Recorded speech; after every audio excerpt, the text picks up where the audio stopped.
రఘురామ నోట return gift మాట. YCP rebel MP, ప్రస్తుతం టీడీపీ నాయకుడు, ఉండి నియోజకవర్గం అభ్యర్థి కనుమూరి రఘురామరాజుకు నోటి వెంట రిటర్న్ గిఫ్ట్ అనే మాటలు బయటకు వచ్చింది.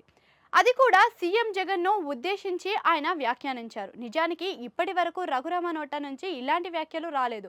అయితే ఇప్పుడు ఎన్నికల కౌంటింగ్ కు ముందు ఇలాంటి మాటలు రావడంతో ఆయన వ్యూహం ఏంటి, అసలు విషయం ఏంటి అనే చర్చ రాజకీయ వర్గాల్లో జోరుగా వినిపించడం గమనార్హం. ఎందుకింత కసి? ప్రస్తుతం ముగిసిన ఎన్నికల్లో రఘురామ నరసాపురం పార్లమెంటు స్థానం నుంచి పోటీ చేయాలని అనుకున్నారు.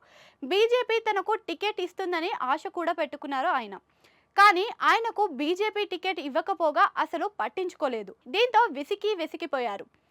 ఇంకా మరోవైపు చిట్ట చివరి నిమిషం వరకు కూడా చంద్రబాబు ఆయన కోసం ప్రయత్నించారు. చివరకు బీజేపీ ఎవరి మాట వినకపోవడంతో చంద్రబాబు సాహసం చేసి ఉండి అసెంబ్లీ టికెట్ను ఇచ్చారు. అయితే ఇలా తనను బీజేపీ పక్కన పెట్టడానికి కారణం సీఎం జగన్ అని అప్పట్లోనే రఘురామ ఆరోపించారు. అందుకే తనను నర్సాపురం టికెట్ ఇవ్వలేదు అని కూడా చెప్పుకొచ్చారు. ఇదే ఆయనలో కసిని పెంచింది. ఏంటి రిటర్న్ గిఫ్ట్?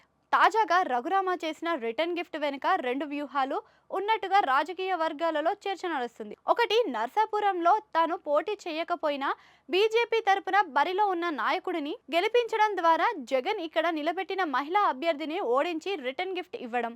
దీనికి ఎన్నికల సమయంలో ఆయన పక్కా వ్యూహంతో నర్సాపురంలో పర్యటించి తన వర్గాన్ని బీజేపీ అనుకూలంగా తిప్పారని, ముఖ్యంగా బీజేపీ అభ్యర్థి తనకు సన్నిహితుడని గెలిపించాలని కోరారు.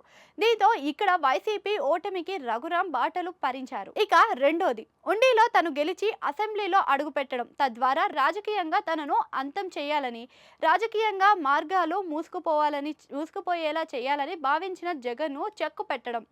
అంతేకాదు, అసెంబ్లీలోనే జగన్కు టార్గెట్ చేసి ముప్పు తిప్పలు పెట్టాలన్నది రఘురాం మరో వ్యూహంగా ఉందని రాజకీయ మార్గాలలో చర్చ సాగుతుంది. ఈ కారణంగానే ఆయన రిటర్న్ గిఫ్ట్ అనే వ్యాఖ్యలు చేసి ఉంటారని చెబుతున్నారు.